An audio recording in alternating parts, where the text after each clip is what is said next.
Good afternoon, everybody. Welcome to another feature of the Friday Property Clinic. I'm joined today by Mr. Chisomo Chongo, a Zambian registered architect. Thank you for being here, Chisomo. Thank you for having me over. How are you? Very well, thank you. How are you today? Not very good. I have a flu, so I have to apologize. Apology accepted. Thank you. I'll try not to sneeze on you. Okay. So please excuse my voice.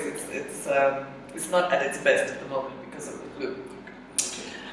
So Chisomo, we're talking today about building regulations. You know, we have a lot of customers in the diaspora who have a piece of land, they have a plot somewhere, and some of them want to build, some of them have already started building, they've run into problems because of building bylaws. So we really want to help them through this video. But maybe the first thing that we can discuss is maybe you can tell us what are some of the laws which contain the building regulations. Okay. Ideally, you need to look at the Town and Country Planning Act, the National Construction Act, the Zambia Institute of Architects Act, and the Public Health Act. And ideally, all those will give you an idea of several other acts that actually would help you on a day-to-day basis in relation to your construction project. And what I should mention also is the fact that you just don't read the act and just leave the be. Make reference to the laws, because these are the laws of the land. Okay. So just very briefly, we don't want to bore the viewers with legal speak, but just briefly tell us what some of these acts say in terms of building regulation. The Zambia Institute of Architects Act, for example, will tell you who is allowed to actually offer architectural services within the country.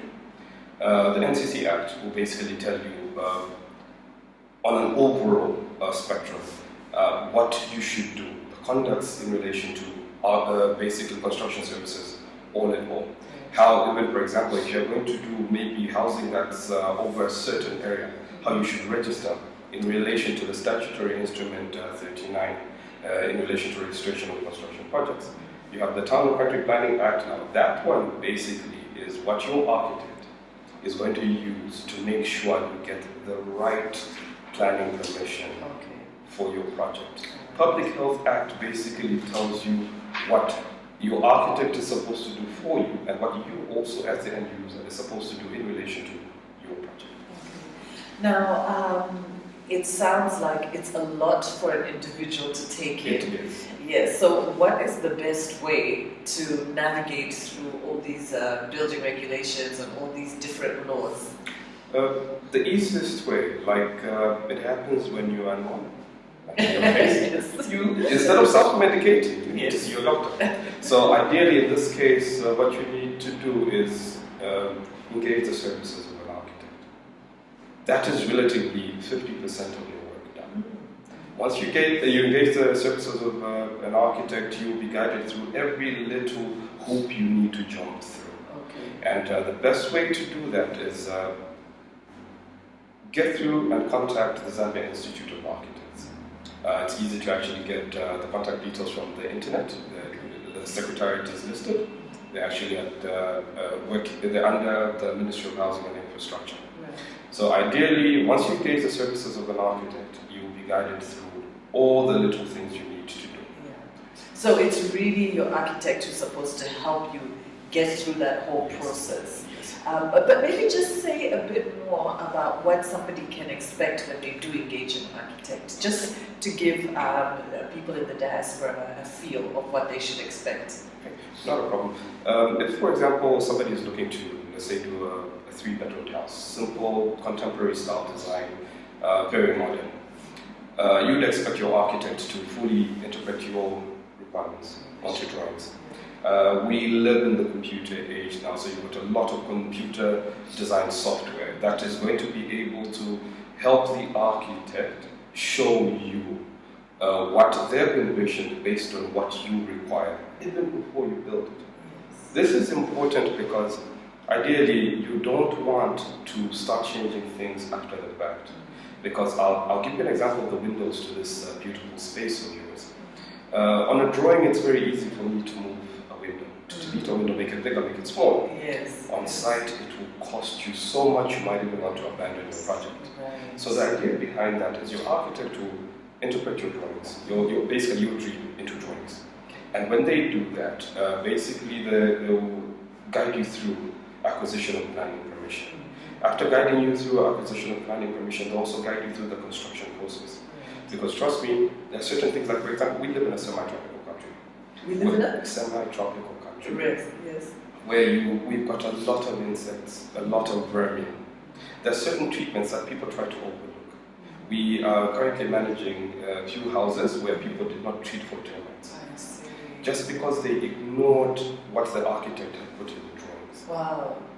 Yeah. And right now, you have a situation where these termite infestations, and you and I know how bad termites can be in our home. Yes. So you have that, so ideally that's your architect guiding you from inception, your dream, all the way to you living through your dream and getting what is called as occupation certification, which simply means by law you're allowed to inhabit the structure. Okay. So you mentioned something very important, which was the planning permission. Where do you seek planning permission? Planning permission is sought from two establishments currently, and that's either a council, be it municipal, district, city, or a provincial planning authority. To help you understand how this works out, the provincial planning authority deals more with the whole, and then the district council, city council, municipal council deal with the part, which simply means within the greater area of your town or district, you deal with the council. Outside that jurisdiction, you deal with the provincial planning. So you mean like in the city outskirts, that's where the provincial planning authority exactly. comes in? Exactly. Okay, all right. So when you submit those diagrams, those drawings to the council or the provincial authority, what are they looking for in those drawings? Okay. Once you submit your drawings to the relevant authorities, they'll go through a process that is known as circulation, which simply means they'll circulate those drawings through four major departments. You've got the architectural/engineering department, you've got the fire department, you've got the public health department, and you've got the town and country planning department. Ideally, these departments look for several aspects. Fire will look for whether you are basically responding to the fire regulations. Public health is in relation to... Sorry, just say something about the fire regulations. Because people don't know what is involved in that. I know there's a lot, but maybe just pick up one or two things. Okay, not a problem. Let me give you an interesting example. About 4 months ago, we were doing a house for a gentleman that had spent quite a bit of time in Kenya. Yes. He came through and said, I do not like any of your roofing materials here. I want to use what my grandmother has, and that's thatch. So we went through, did all the drawings, and the fire department called us because even as you submit for planning permission, your architect has to be declared. Yes. Because they'll have questions. Okay. So they called us and they said, we'd like to have a word with you. Come through to our offices. So we went to the offices and they said, this is a beautiful design. We love everything but the roof. We are afraid that this will burn easily.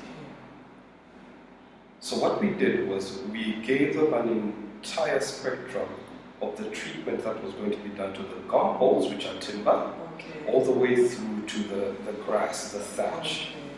Once we had convinced them, they gave us planning permission. So everybody else had said, yes, please, this is beautiful. Yes. But we had to convince the fire department. Then there are aspects also to say, because of how combustible your roofing material is, Yes.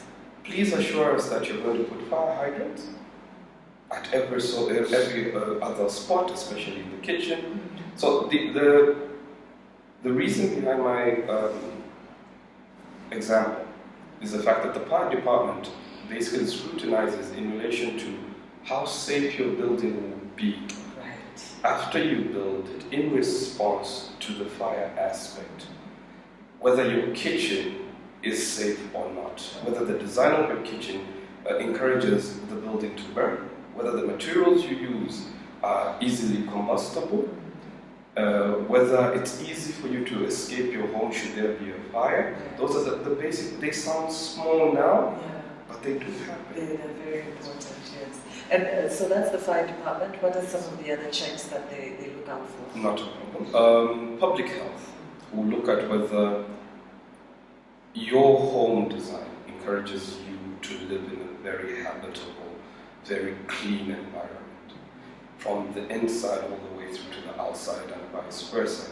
Whether your sewer system design relates to the overall area, and whether the part does not infringe upon the code, basically the building codes.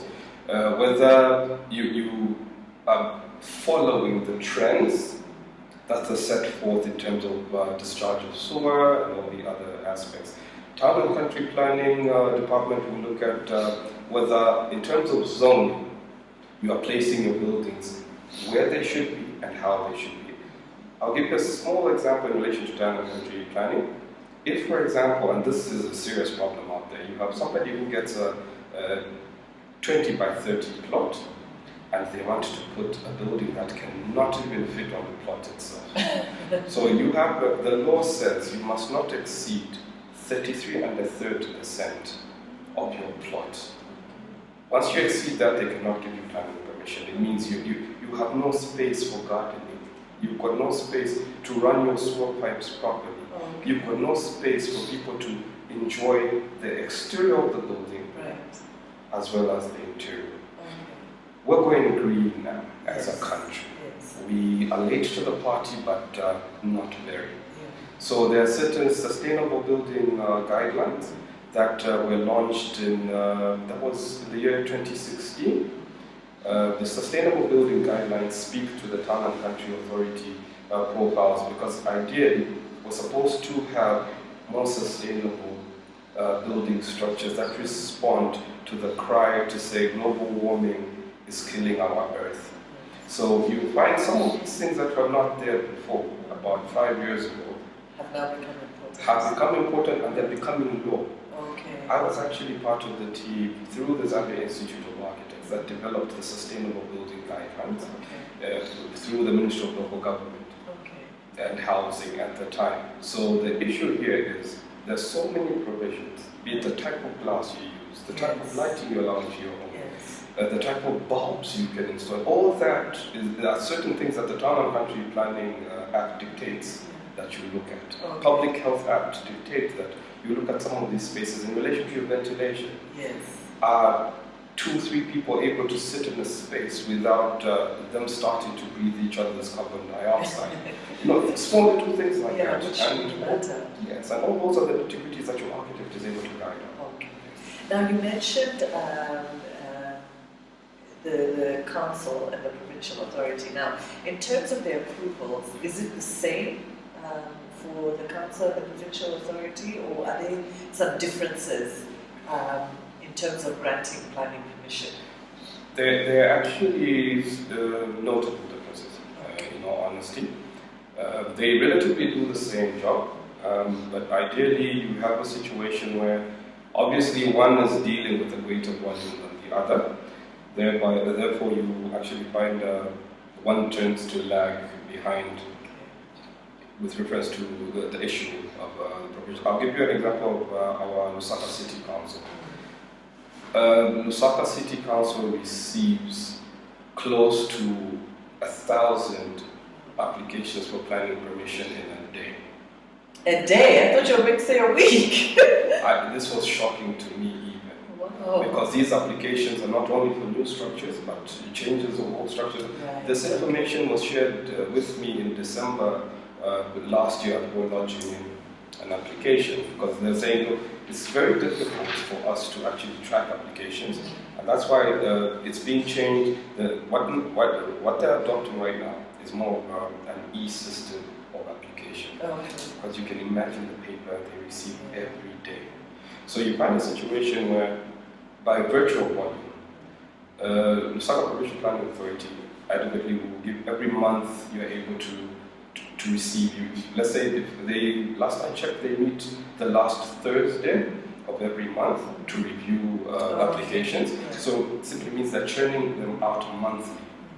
But when it comes to Lusaka City Council, it's relatively every 3 months. So ideally, they can manage this because they're meeting once every quarter. By virtue of the volume, they can't afford to sit every month. The Southern Provincial Planning Authority is not handling as big a chunk. So that's. But ideally, they're governed relatively by the same law. Okay. And so we expect the same amount of professionalism from both institutions. Now, for people who are in the diaspora, people might be thinking that why go through all this hassle? Why can't I just get to my uncle, my cousin, my relative to build for me? Why shouldn't they do that? What has your experience been, and what advice would you have?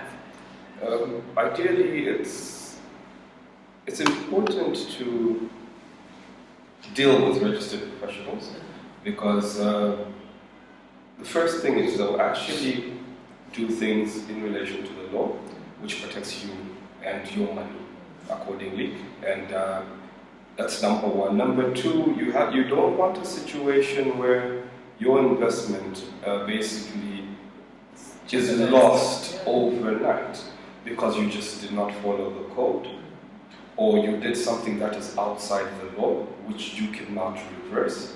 What do you mean lost overnight? What are the consequences? I'll give you an example of what recently happened in Ndola. We had a lot of people that built structures on a development that, albeit the fact that it was actually legal, they built structures that did not see the light of the council when it came through to planning permission. So which simply means somebody building 2 meters from the road had a home, and then all of a sudden when there's an accident, a vehicle rams into the sitting room, they wake up in the middle of the night, then they go to the authorities and say, look at what this person does. The authorities say, oh, but your structure is illegal. We do not recognize it. So you cannot bring a complaint, an illegal complaint, because by law, you have to come with clean hands when you seek equity. So you see, you've got those aspects of where people do illegal things, and only after something has gone wrong do they come to the table and seek an avenue of which they can recover. So the issue behind using the right professionals, using the right approach is because there's so many intricate details that you can easily miss. But by engaging a registered architect, a registered professional to do your work, it is their job to make sure all your T's are crossed, all your I's are dotted, because these people do this every day. Now, I want you to also talk about demolitions, because if you build without planning permission, you can have your property demolished. Actually, it's not an issue of can, it will happen.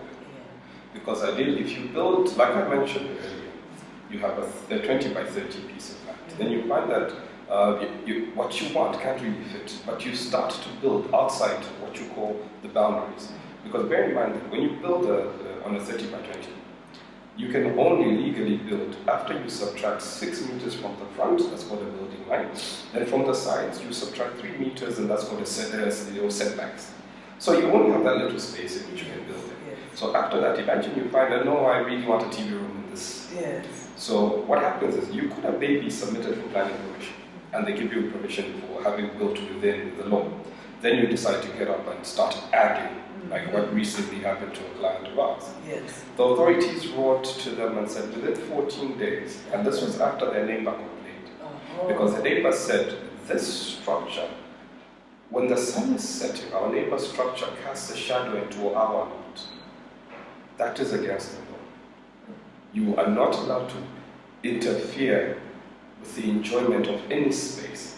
So the authorities wrote to our client and said, oh, this is what has happened. Our client in the middle of the night calls us and said, look, we received it. So I picked up the phone and said, but our design is intact. What have you done? Then they said, okay, no, we added this, that. Then we said, okay, look, let's meet on site the following day. The authorities had given an ultimatum of 14 days. They didn't care whether it was a weekend or whatnot, they just said 14 days, we're counting weekends also, holidays and whatnot. Kindly demolish that which we did not approve. I advised the client and told them, look, the authority has the authority to instruct you to do this. Please comply. They did not listen. And what ended up happening is that around 03 to 04, the authority showed up with cameras and the police. Both council police and ordinary police. Yes. They helped them to remove all their furniture. And you see, the problem is this: they did not only demolish the portion that had basically encroached onto the setbacks and the building lines, they demolished the entire structure. Oh my God. Because they said, this is not what we approved. Oh my God. So you see, that is loss of money overnight. Yeah. This goes back to my initial statement of how you can lose your investment overnight by not following the law. That's right. And then you gave another interesting example when we talked off camera, a project where you had been working on it, you had designed it, and your clients who are in the diaspora decided to use relatives to now actually start building. So can you share that with you? Sure, not a problem. Basically, it's 3 projects. You mentioned one, so it's 3 projects similar. It's like it's the same family, but it's different people. So it's a situation where everything was designed according to code. We've been applied for planning permission because ideally you're not supposed to build until you've been allowed to do so. So everything was done up to code, and then we had actually guided, and we've been guided to say, look, should you be looking for builders and contractors, you can easily visit the NCC website, or here's a list of those that the NCC has published. Accordingly, you can use these and proceed accordingly. But for some reason, somehow friends and family members alike managed to convince. Because you see, we have a habit of telling our friends, oh, I did this, you can also do that. Yes. So that ended up happening. Then we had situations where the amount of damage that had been caused through the illegitimate construction technology and methodology brought onto the table by these friends and families necessitated for demolition of everything. Oh and then we had to start from scratch with everything. All we ended up doing, and through our guidance, was we were brought in after the damage had already been done. Yeah. And you see, as architects, you have not only a third-party duty of care, but you also have a relationship with the client. We build relationships, so you can't just tell them to say, oh, look, after all, you didn't tell me, so leave me alone, sort out your own problem. So we adequately helped them. We helped them all 3 situations. We helped them salvage what you could. What they could, and out of demolitions, maybe certain things were used as rubble and whatnot for the foundation, just so we could settle our hearts and say, okay, we haven't lost everything, but next time, please don't do this. Yes. Things like that. And there's several cases out there, because just 2 weeks ago, I was actually approached, as a company, we were approached by 2 relatives who came through. They tried to do things on their own, but they came through to us after things had gone totally wrong. And we're talking about walls just starting to collapse on their own. Oh my God. You find a situation where they're actually even engaged. Now, in this case, the sad thing is they had actually engaged appropriate people to build for them. But the drawings they had gotten from somebody who's not registered did not have the right specifications. Okay. So the contractors followed the defective drawings. Oh, I see. So the contractor is not, as much as they were not at fault initially, but they should have also followed the correct standard method of construction. Exactly. But instead they followed the drawings to the letter. Oh, I see. So because of that, imagine you have a wall and there's no reinforcement in a wall and it's going more than 3 meters high. So these are the small little things that happen when you don't follow the right. Yes. So we're out of time. We could be here the whole day because this is such an interesting topic, and there's so much information that we can give people. But maybe you can quickly just summarize the main points that you've made today, just for the sake of our viewers in the diaspora. Not a problem. Ideally, first things first, professionals. Yes. Always use the right people. Always use the right people to avoid the negative consequences of not doing so. Okay, planning permission is everything. Do not get fooled. Do not listen to the. Basically, they should not listen to the trend of if they do not respond to you within 30 days, you can build. No. If you're in a hurry, then you can apply to the authority to say, can I have what is called basic approval in principle? Approval in principle is whereby they tell you after having scrutinized your drawing up to this point, we feel you can at least proceed here and here and there as you wait for this, subject to A, B, C, D. So the shortcuts don't help. They don't. The shortcuts do not help at all. Ideally, I think those are actually the two main aspects. Okay. Thank you. Chisomo, thank you so much. Not a problem. Thank you. Not a problem at all. Bye-bye.